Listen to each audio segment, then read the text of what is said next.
You may be struggling with client feedback right now. You may have a very difficult client. You may have a client who is out of scope. But what I'm going to talk about in this video is going to help you. It's going to help you grow and take client feedback the right way. There are multiple ways to take client feedback, and there is client feedback that absolutely does not make sense and is something you should not do. But we're going to focus in on client feedback that is actually quite productive for you if you read in between the lines and understand what the client actually is trying to say. So, how do you take client feedback the right way? Well, let's first differentiate between three types of client feedback that you may be getting. The first one is going to be actual good criticism, constructive criticism, as they call it. We're going to talk about that the most in this video, but that is going to be one version of client feedback that you could be getting. The other type of client feedback you could be getting is perfectionism or fear, which is just the client doesn't even know what to do or is over analytical about tiny details that really will not move the business forward because maybe they've never done this before, or they're just a perfectionist at heart and they really are stingent on certain things being certain ways. There's another type of client feedback that we'll touch on lightly, but it's another type of client feedback to know about. Third is client feedback that is just completely out of scope and out of question and is not how websites work. So if they ask you for some crazy thing or something that is just not realistic, there's a point where with that type of feedback, you either tell the client it is way out of scope or it is not something that I would do, or you just tell them no. You just basically say, this is not possible. So let's talk about one. Which is this: good, constructive client feedback. And here's a story I want to share that happened to me. When I was building my first 2K website, it was for a school. It was for a nonprofit. I was really happy to do it. Nonprofit school, private school, really happy to do it. But in reality, it wasn't going well. We were on our third or fourth revision and the project only had 2 and things were just not flowing. And then the client said something to me that struck a chord and made so much sense once they said it. And they said this: why does the contact page, or whatever page it was, why does the contact page not have a banner image? And I realized for the client, they were struggling to understand the flow of the site because it was inconsistent. And what I mean is, at least for this one detail, this one technical problem that I learned that opened my eyes and helped me on all future projects, was if the homepage had a banner image and the classroom pages had banner images, why did the about page not have one and the contact page not have one and other pages not have one? Just because I didn't know a good contact page image for the banner, it wasn't a good enough reason. And actually for the client, they wanted the consistency across the site.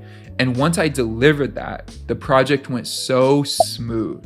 They ended up falling in love with the site. It cleared up a lot of nonsense, and it also pushed us in the right direction. And at the time, that just really showed my level of expertise. Does every site need to have a banner image consistent across all pages? No. But in this case, I learned the value of that consistency with whatever you do. Because at the end of the day, a consistent site just feels better than one page that is amazing and 10 pages that are not that great. And all it took, which this is surprising as well, all it took was a banner image. It wasn't some fancy design or code or customization. It was just banner images across the entire site. And this learning carried into all future projects for me, made me a better designer, and saved me tons of hours in the future. So spending time with constructive criticism with clients who are really looking to build a beautiful site, they're not overly particular, it's a really valuable part of the process. Also, just spending that extra time with the client, asking questions. Sometimes what we do is we try to talk about the code and the development before we understand why the client wants something. And what I mean is this: I may start looking at a client project and they may say, oh, I want to change all these images from rectangles to circles. And you may think, oh, that's going to take me hours to develop. It's important to ask them why they want that or what they think that will solve or do, and then go from there. because from there you actually have grounds for a constructive conversation back and forth on what the client actually wants versus this is going to take 20 hours to develop. Before you even get there, find out what they want, have the conversation around it, and then from there you might actually realize there's actually a better solution, an alternative that they didn't know about that takes you 5 minutes to develop. So it is something to keep in mind as you're going through this process of getting criticism.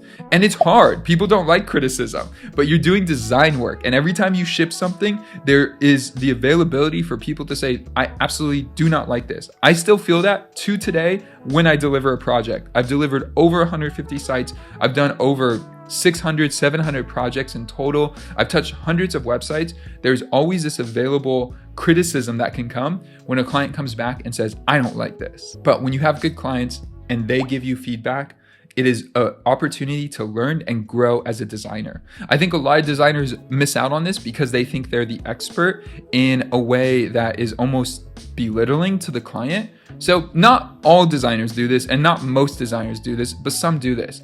They think they're so good at what they do that they understand design so well that it'll solve any business problem. And I think it's good to have confidence, but I also think it's good to have humility to understand the client is paying for the project.